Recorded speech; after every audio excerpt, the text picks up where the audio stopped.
प्रकट करेंगे, कृतज्ञता प्रकट करेंगे श्रीमान राजा राम प्रभु और उनके पूरे परिवार का कि प्रातःकाल से वो भक्तों की सेवा में लगे हुए हैं। प्रातःकाल का भी प्रसाद हमने उनकी तरफ से पाया और अभी शाम को भी उनकी कृपा से हमें बहुत सुंदर राधा गोविंद देव के दर्शन हुए, दीपदान का लाभ मिला और आज उनके इस आश्रम में ही भजन कीर्तन करने का हमको अवसर मिल रहा है। क्योंकि हम सब ग्रस्त हैं, है ना, तो ग्रस्तों के लिए भागवतम के 7वें स्कंद के 14वें अध्याय में जब राजसूय यज्ञ चल रहा था पांडवों के इंद्रप्रस्थ में, तो वहां पर इस पृथ्वी के बड़े बड़े ऋषि मुनि साधु संत और बड़े बड़े देवता उस यज्ञ में आए थे और स्वयं ठाकुर जी उस यज्ञ में उपस्थित थे। और वहां प्रश्न उठा कि सबसे पहली पूजा किसकी होनी चाहिए।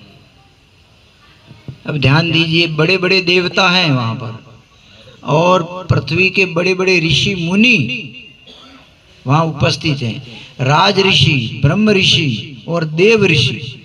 देवताओं में जो ऋषि हैं, जैसे नारद जी देवताओं में ऋषि हैं, ऐसे राजाओं में ऋषि हुए तो राज ऋषि, और ब्रह्म ऋषि मतलब ब्राह्मण जो ऋषि हुए।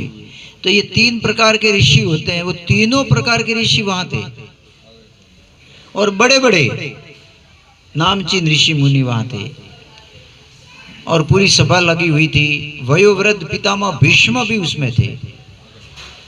और उस सभा में प्रश्न उठा कि सबसे पहली अग्र पूजा किसकी होनी चाहिए। तो इस सभा में निर्णय हुआ कि सबसे अग्र पूजा कृष्ण है, ठाकुर जी हैं, उनकी होनी चाहिए। और सबने उसका अनुमोदन किया। पितामह भीष्म ने, सहदेव जो त्रिकालदर्शी थे पांडवों में, उन्होंने ये प्रस्ताव रखा, पितामह भीष्म ने अनुमोदन किया और बैठे हुए सभी देवी देवता और सभी बड़े बड़े ऋषि मुनियों ने भी इसका अनुमोदन किया। हाँ, ये होना चाहिए, अग्र पूजा कृष्ण ठाकुर जी की होनी चाहिए। तो अब कहां प्रश्न है कि अग्र पूजा किसकी होनी चाहिए, तो फैसला हो चुका।